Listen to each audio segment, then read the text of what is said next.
Hello friends, इस video के अंदर हमारा ये असाइनमेंट का पहला टॉपिक है जो हम डिस्कस करेंगे इलेक्ट्रॉनिक बिजनेस रिपोर्ट। ये हमारे पास आप देख सकते हो गिवन है इलेक्ट्रॉनिक बिजनेस रिपोर्ट, जिसमें हमारे पास कंपनी के नाम है, जिस कंपनी का हम प्रोडक्ट बेचते हैं, सैमसंग, आईफोन, सैमसंग, लावा, ओप्पो, ठीक है। तो ये एलजी, तो यहाँ पे ये हमारे पास प्रोडक्ट के नाम है, यानी कि मोबाइल स्प्लिट एसी सैमसंग का, लावा मोबाइल, और ये हमारे पास मॉडल नंबर है। इन प्रोडक्ट्स के कौन कौन से मॉडल हम सेल करते हैं, ये इनकी परचेज क्वांटिटी, कितनी क्वांटिटी हमने इनकी परचेज की है, और ये सेल क्वांटिटी, जैसे 15 क्वांटिटी हमने सैमसंग की परचेज की है, सेल की है 12 क्वांटिटी, और बैलेंस बच गया है 3, और हमने इसके बाद परसेंटेज निकाला E3 डिवाइडेड बाई D3, यानी कि कितने परसेंट मोबाइल हमने सेल कर दिए। 12 को हमने 15 से डिवाइड किया है, तो ये हमारे पास 80% निकल आया। और उसके बाद हमने यहाँ पे ग्रेड निकाला है। ग्रेड का मतलब कि किस प्रोडक्ट का हमारा ग्रेड ए है या बी है। तो जिसकी क्वांटिटी 70% से ऊपर सेल हुई है, यानी कि ये जो हमारे पास G3 के अंदर वैल्यू पड़ी है, अगर ये 80% से अबव है तो हमने उसको ए ग्रेड दिया है। अगर यानी कि 70% से अबव है तो हमने उसको ए ग्रेड दिया है, अदरवाइज बी ग्रेड। तो आप देख सकते हो ये हमारी पहली क्वांटिटी है 80%, ये ए ग्रेड, 70% से अबव ए ग्रेड है, और 70% पे बी ग्रेड, 80 ए ग्रेड और 60% बी ग्रेड। तो यहाँ पे हमने ये इफ कंडीशन का यूज किया है कि अगर, एक बार आपको अप्लाई करके दिखा देता हूं, इफ अगर हमारी ये जो G3 के अंदर वैल्यू पड़ी है ग्रेटर देन 70% है, और कॉमा हमने इसको ए ग्रेड दिया है, कॉमा अदरवाइज हमने इसको बी ग्रेड देना है। तो इस तरीके से हम ये फॉर्मूलाज अप्लाई करते हैं, और ये हमारी पहली स्टेटमेंट है असाइनमेंट नंबर 1, जिसके अंदर हम जान रहे हैं कि कैसे हम अपने फॉर्मूलाज को अप्लाई करते हैं। तो और भी हमारी वीडियोस आती जाएंगी, जैसे जैसे हमारी ये असाइनमेंट की वीडियोस आती जाएं आप देखते चले जाएं। तो आगे बढ़ते हैं। आगे हमारे पास ये हमने परफॉर्मेंस निकालनी है, यानी कि ये जो हमने अपने प्रोडक्टों को सेल किया है, अलग अलग प्रोडक्टों को, परचेज क्वांटिटी है, ये हमारे पास सेल क्वांटिटी है जो हमने इनको सेल किया है, और ये हमारे पास बैलेंस क्वांटिटी है। जैसे कि आप देख रहे हो ये हमारे पास बैलेंस क्वांटिटी है।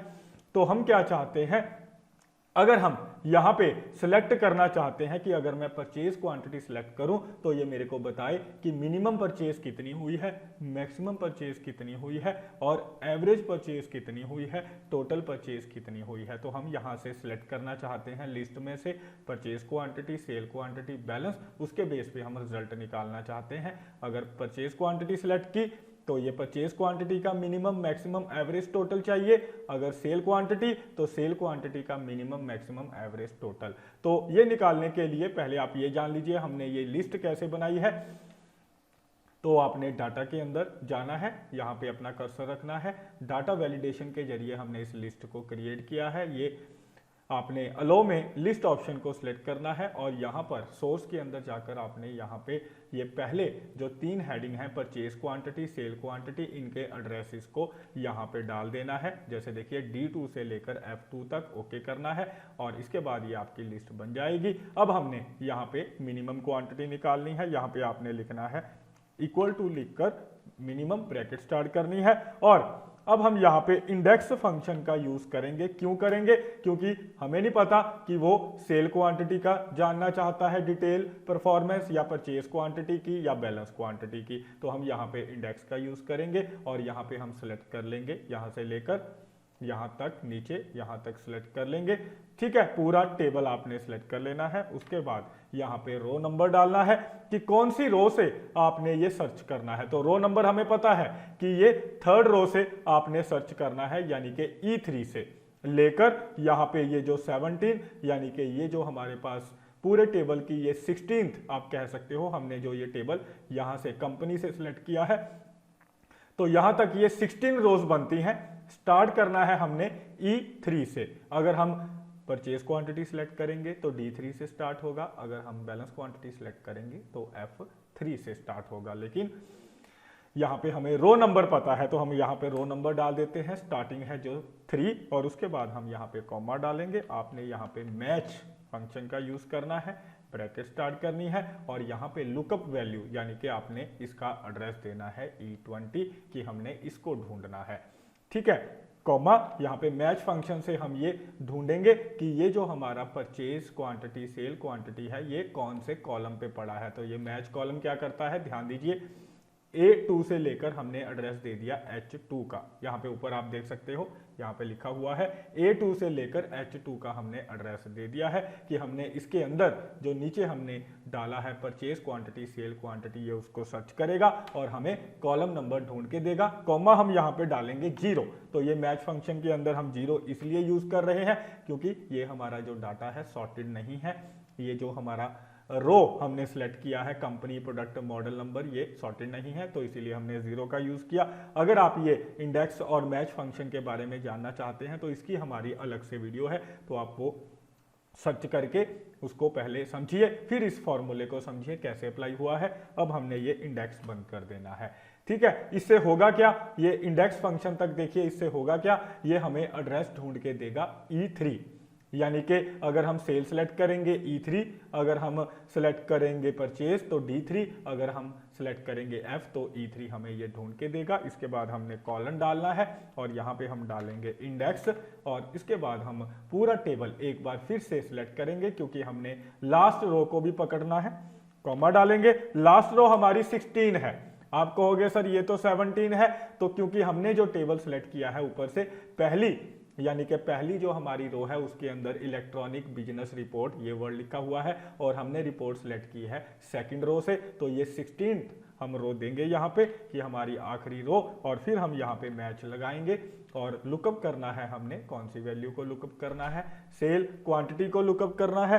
किसके अंदर ढूंढना है, हमने इस सेल क्वांटिटी को किसके अंदर ढूंढना है, सेल क्वांटिटी को किसके अंदर ढूंढेंगे, हम इसके अंदर फिर एक बार ढूंढेंगे और उसके बाद ब्रैकेट बंद करेंगे, फिर हम ये इंडेक्स बंद करेंगे। तो इससे होगा क्या, ये हमें क्या ढूंढ के देगा, ये हमें ढूंढ के देगा रो नंबर।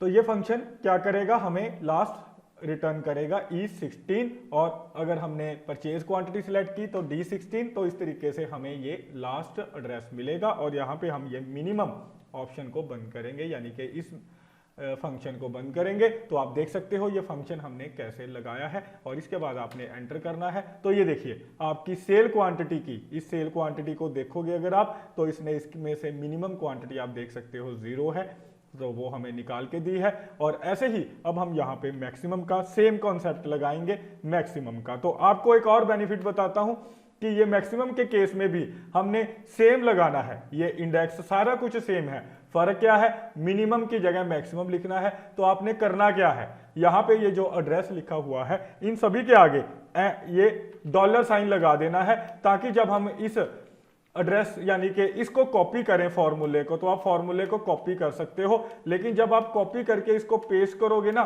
तो इनके एड्रेस चेंज हो जाएंगे। तो हमें एड्रेस सेम चाहिए, है ना, तो एड्रेस सेम चाहिए, तो इन सभी के आगे आपने क्या करना है, ये $सिंबल लगा देना है, जिससे हमारा काम आसान हो जाएगा। तो ये हमने लगाया और उसके बाद आपने करना क्या है, यहाँ पे ये मिनिमम क्वांटिटी कॉलम को सिलेक्ट करके होम में जाना है, यहाँ से इसको कॉपी करना है और नीचे पेस्ट के अंदर जाके फॉर्मूले को पेस्ट कर देना है। तो सेम फॉर्मूला नीचे पेस्ट हो गया, ठीक है। डॉलर लगे होने की वजह से साइन इसने एड्रेसेस को ये देखिए चेंज नहीं किया, वही एड्रेसेस है, बस हम यहाँ पे मिनिमम की जगह मैक्सिमम लिख देते हैं। बस देखिए कितना आसान काम, तो इसने मैक्सिमम वैल्यू निकाल दी। ऐसे ही हम एवरेज में भी लगाएंगे, इसमें भी हमने सेम काम करना है कि हमें ये सेल क्वांटिटी की एवरेज निकालनी है। तो एक बार हम लगा चुके हैं फार्मूला, चाहे पहले में से कॉपी कर लीजिए चाहे दूसरे में से, तो हम यहाँ पे फिर कॉपी करेंगे और यहाँ पे पेस्ट में जाके फॉर्मूला पेस्ट कर देंगे और यहाँ पे मैक्सिमम की जगह क्या लिख देंगे, एवरेज लिख देंगे, एंटर करेंगे। ऐसे ही टोटल के अंदर जाएंगे, सिलेक्ट करेंगे और इसको कॉपी करेंगे और यहाँ पे हम फॉर्मूले को क्या करते हैं, पेस्ट कर देंगे और यहाँ पे लिख देंगे एवरेज की जगह टोटल करने के लिए सम फंक्शन का हम यूज करेंगे। तो ऐसे हम ये कैलकुलेशन कर सकते हैं। देखिए कितना आसान हो गया। अगर हमें परचेज की डिटेल चाहिए, आप परचेज क्वांटिटी यहाँ से लिस्ट में से सिलेक्ट कर लीजिए, तो ये minimum quantity, maximum quantity, average purchase, average sale निकल आई है। अगर आपने बैलेंस क्वांटिटी जाननी है तो ये बैलेंस क्वांटिटी में इसने थोड़ी सी गड़बड़ की है, शायद कुछ मुश्किल आ गई होगी, तो आप चेक कर लीजिएगा, एक बार यूज करके देखिएगा कहाँ पे छोटी सी गड़बड़ हुई है शायद सिलेक्शन करते हुए, तो ये चेक कर लीजिएगा तो आपको पता चल जाएगा। तो हमने यहाँ पे फॉर्मूला लगा के ये वैल्यूज को निकाला है, ठीक है, तो आप इसको चेक कर सकते हैं। तो मेरे ख्याल से आपको पता चला कैसे हम ये परचेज और सेल क्वांटिटी, तो मेनली इनको फार्मूले को आपने अच्छी तरह से समझना है, तो ऐसे हम ये फॉर्मूला यूज करते हैं।